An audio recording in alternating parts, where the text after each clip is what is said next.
respect. Donc je suis Guillaume, je suis de La Réunion. C'est la camarade Fatima qui m'a demandé de venir représenter puisque j'étais de passage sur Paris. Donc vraiment je m'incline devant la force militante que vous êtes capable de mettre dans cette salle, tous frères et sœurs comoriens. Et voilà, je vais essayer d'être rapide justement, donner 2 points du point de vue réunionnais. Donc là je ne vais pas revenir sur ce que vous avez dit, vous connaissez mieux le sujet que moi. Moi je vais vous parler de ce que je vois depuis mon île. Tout d'abord de ce que les Réunionnais font à Mayotte, parce qu'on ne va pas non plus se cacher, on existe, on est là, et historiquement, et si je me trompe, il ne faut pas hésiter en tant qu'historien à me contredire, mais la Réunion a toujours eu un rôle de colonie colonisatrice dans l'océan Indien, et aujourd'hui, comme hier, certains de ce que nous appelons à l'époque les gros blancs, mais qui ont évolué aujourd'hui et ne sont pas tous blancs, mais sont toujours des gros colons, viennent sur l'île de Mayotte, et je pense aussi faire quelques affaires aussi sur les autres îles de l'archipel, et exploitent, pas d'autres mots, la situation mahoraise pour pouvoir faire prospérer leurs propres ressources. Et c'est aussi une des choses sur lesquelles il faut appuyer, parce qu'à un moment donné, la responsabilité de l'État est de laisser prospérer non seulement des choses inhumaines, mais en plus, économiquement, des choses qui privent la population mahoraise des ressources qu'elle est en légitime droit d'avoir.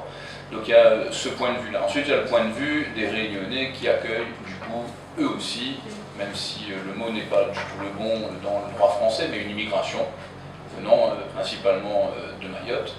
Et je suis là aussi pour en parler à titre personnel, puisque je travaille dans un des quartiers où la population comorienne est regroupée, du fait non pas d'une volonté individuelle de chacun de se retrouver ensemble, mais bien d'une politique urbanistique réunionnaise de ségréguer les populations comoriennes au sein des mêmes quartiers dans les communes de Saint-Denis, Saint-André où j'habite, Saint-Benoît et Saint-Louis. Je donnerai juste le point de vue du Réunionnais moyen. Ce n'est pas le mien donc, et le Réunionnais moyen n'existe pas, mais c'est celui qu'on peut entendre médiatiquement ou repris par-ci par-là. Tout ça, et je vais utiliser des mots de créole réunionnais, mais je pense que vous comprenez tous, c'est la faute d'un Comore. Parce qu'à un moment donné, il faut être clair, pour un Réunionnais, quand on lui pose la question, comorien, mahorais, tout ça c'est pareil, c'est des gens qui sont venus chez nous en dernier, et là encore, je laisserai la parole aux historiens pour expliquer que c'est totalement faux, hein, l'histoire qui lie les populations comoriennes et la Réunion est beaucoup plus ancienne, puisque nous sommes venus chercher des esclaves de partout et que les îles Comores n'ont pas échappé à l'époque à cette razzia.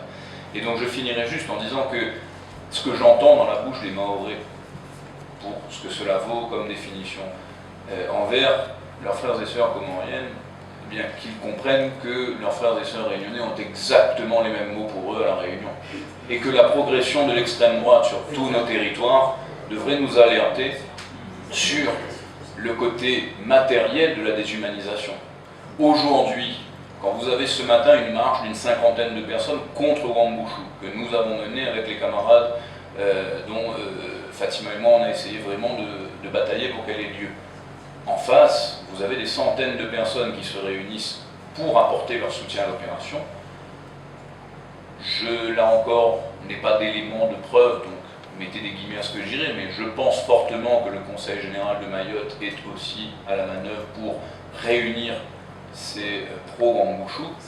Mais je finirai juste en disant que les principaux soutiens politiques visibles ce jour-là sont du RN ou des dissidents du RN qui sont capables d'avoir une parole encore plus extrémiste que nos représentants locaux du Rassemblement national.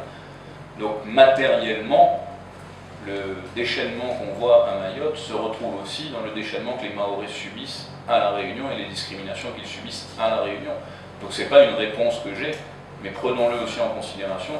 Et oui, le mot, je pense, a été lâché par l'intervenant à côté de moi. Le principe colonial de la France est au cœur, et je rajouterai même, les intérêts de la France dans notre océan est avant tout impérialiste, est avant tout de garder un territoire permettant de se projeter sur des opérations extérieures.